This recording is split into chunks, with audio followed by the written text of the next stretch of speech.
Hi నమస్తే, నేను మీ journalist రెహమాన్ని. YSR Congress party అధినేత వైఎస్ జగన్ ఈసారి పెద్ద ఎత్తున అంటే 2029 ఎలక్షన్స్లో పెద్ద ఎత్తున యువతకు అవకాశం ఇవ్వాలని నిర్ణయించుకున్నట్లు దాదాపుగా మనకు అందుతున్నటువంటి సమాచారం.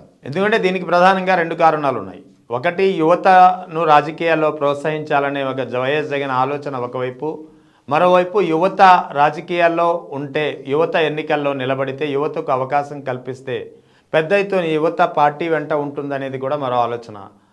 అయితే దీనికి కార్యాచరణలో తీసుకురావడానికి కూడా ప్రధానంగా ఒక డీలిమిటేషన్ ప్రక్రియ కూడా ఇందుకు ఉపయోగపడనుంది. ఎందుకంటే ప్రస్తుతం ఏపీలో 175 అసెంబ్లీ స్థానాలు ఉన్నాయి. ఇప్పుడు డీలిమిటేషన్ ప్రక్రియ ఖచ్చితంగా 6 నెలల్లో జనాభా సెన్సస్ ప్రక్రియ పూర్తయి ఆ తర్వాత డీలిమిటేషన్ ఉంటుందని చెప్పి ఖచ్చితమైన సమాచారం అందుతోంది.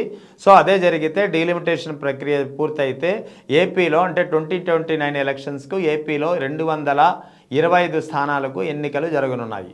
ఈ 225 స్థానాల్లో మహిళా రిజర్వేషన్ కూడా ఒక ప్రధానమైనటువంటి అంశంగా ఉంటుంది. మహిళలకు చట్టసభలో 33% రిజర్వేషన్ కల్పించాలనే బిల్లును కూడా ఈలోగా పాస్ అవనుంది. ముఖ్యంగా పార్లమెంటు ఉభయ సభల్లో బీజేపీ నేతృత్వంలోని కేంద్ర ప్రభుత్వం ఇందుకు తగ్గ ఏర్పాట్లు చేస్తోంది, కసరత్తు చేస్తోంది. సో ఒకవేళ ఇదే పూర్తయితే యువతకు పెద్ద ఎత్తున సీట్లు కేటాయించేందుకు జగన్ నిర్ణయించుకున్నట్లు తెలుస్తుంది. ముఖ్యంగా ఇప్పుడున్నటువంటి అంచనా ప్రకారం, ఇప్పుడు అందుతున్నటువంటి సమాచారం ప్రకారం దాదాపు 100 మందికి, కేవలం యువతకే 100 సీట్లు కేటాయించే పరిస్థితికి కేటాయించాలని చెప్పే నిర్ణయానికి వైఎస్ జగన్ దాదాపుగా వచ్చినట్టు తెలుస్తోంది.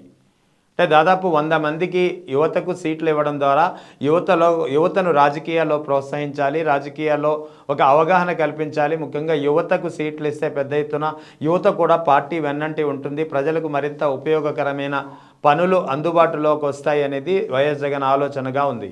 అదే సమయంలో ఈ 100 మంది యూత్ సీట్లో దాదాపు మహిళలకు కేటాయించాల్సినటువంటి 33% రిజర్వేషన్ కూడా పరిగణలో తీసుకుంటే మహిళా యూత్కి, ముఖ్యంగా మహిళల్లో ఉన్నటువంటి టీనేజ్ అమ్మాయిలకు ముఖ్యంగా పెద్ద ఎత్తున అవకాశం లభించనుంది. సో వైపు అంటే యువకులతో ఈసారి ఏపీ అసెంబ్లీ కిటకిటలు ఆడవచ్చు అనేది ఒక ప్రధానంగా తెలుస్తుంది.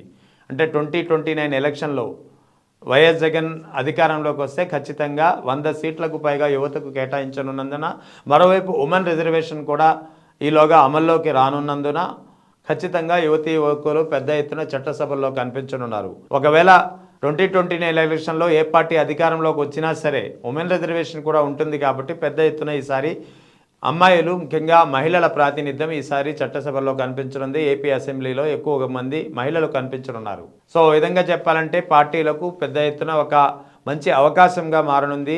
మహిళల ఓటింగ్ను, ఏదైతే ఏపీలో ఎక్కువగా ఉన్నటువంటి మహిళా ఓటింగ్ ఉందో వీరిని ఆకట్టుకోవడానికి రాజకీయ పార్టీలకు ఇది ఒక మంచి అవకాశంగా భావించవచ్చు. సో ఏదేమైనప్పటికీ వైఎస్ జగన్ ఆలోచన ఏదైతే యువతకు ఈసారి 100 సీట్ల వరకు కేటాయించాలనే ఆలోచనపై దాదాపు అన్ని వర్గాల నుంచి ఒక సంతోషకరమైనటువంటి పరిస్థితి ఎదురవుతుంది. ముఖ్యంగా వైఎస్ జగన్ ఆలోచనపై పెద్ద ఎత్తున స్పందన వ్యక్తమవుతుంది. యువతకు కేటాయిస్తే చాలా మంచిదనే అభిప్రాయం సర్వత్రా వినిపిస్తుంది. సో ఓవరాల్గా 2029 ఎలక్షన్లో వైఎస్ఆర్ కాంగ్రెస్ పార్టీ 100 మందికి యువతకు సీట్లు ఇచ్చేందుకు రంగం ఇప్పటి నుంచే సిద్ధం చేసుకుంటోంది.